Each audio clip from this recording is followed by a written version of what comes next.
కొంతమంది పేషెంట్స్ వస్తూ ఉంటారు. వయసు పైబడిన వాళ్ళు అంటే ఒక 50, 60 ఆ ఏజ్ వాళ్ళు ఊరు నుంచి వచ్చే వాళ్ళు ఉంటారు కదండీ! ఎక్కువ పొలం పని చేసేవాళ్ళు, కష్టం చేసేవాళ్ళు నొప్పులు, నొప్పులు అంటూ వస్తూ ఉంటారు. బ్యాక్ పెయిన్ అని, మోకాళ్ళ నొప్పులని, అన్ని మెడ నొప్పి, తలనొప్పి అని. మనం రెగ్యులర్‌గా అందరికీ పెట్టే మెడిసిన్స్ వీళ్ళకి పెట్టినప్పుడు వీళ్ళు మళ్ళీ వస్తారు తిరిగి ఒక 10 రోజులకి. "అమ్మ ఏం తగ్గలేదమ్మా" అంటూ. ఎందుకు ఏంటి అంటే వీళ్ళు ఏమైతుంది అంటే ఎప్పుడు నొప్పి అంటే అప్పుడెళ్ళి మెడికల్ షాప్‌లో కానీ, చిన్న చిన్న ఆర్ఎంపీస్ దగ్గర కానీ, నొప్పి మాత్రలు ఇవ్వండి అని తీసుకొని వేసుకుంటూ ఉంటారు. వాళ్ళని అడిగితే వాళ్ళు చూపిస్తున్నారనమాట ఈ మధ్య. ఓమ్నా కార్టిల్, వైస్లాన్ అంటే స్టిరాయిడ్ టాబ్లెట్స్ అనమాట ఇవి. ఈ స్టిరాయిడ్ టాబ్లెట్స్ వాడటం వల్ల ఏమవుతుంది అంటే, వాళ్ళకి ఇమ్యూనిటీ అనేది తగ్గిపోతుంది. అందువల్ల వాళ్ళకి మనం ఇచ్చే మందులనేవి, మనం ఇచ్చే చిన్న చిన్న డోసెస్ కానివ్వండి, చిన్న చిన్న టాబ్లెట్స్ కానివ్వండి, వాళ్ళ పెయిన్ అనేది తగ్గించలేకున్నాయి. ఈ స్టిరాయిడ్ టాబ్లెట్స్ వాడటం అనేది మంచిది కాదు. ఈ స్టిరాయిడ్ టాబ్లెట్స్ వాడటం వల్ల వీళ్ళకి చాలా రకాల సమస్యలొస్తాయి. గుండె సమస్యలొస్తాయి, ఇన్ఫెక్షన్స్ అయ్యే ఛాన్సెస్ ఎక్కువగా ఉంటుంది, కిడ్నీ ప్రాబ్లమ్స్ వస్తాయి, వీళ్ళ బాడీ వెయిట్ అనేది ఎక్కువ అవుతూ ఉంటుంది, మూడ్ చేంజెస్ వస్తాయి, న్యూరోపతి కూడా డెవలప్ అవుతూ ఉంటుంది. సో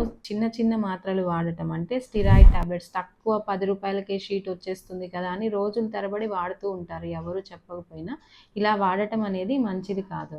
నమస్తే, నేను మీ doctor Sirisha, consultant neurologist, Sirisha neuro care, Reddy and Reddy colony, Tirupati.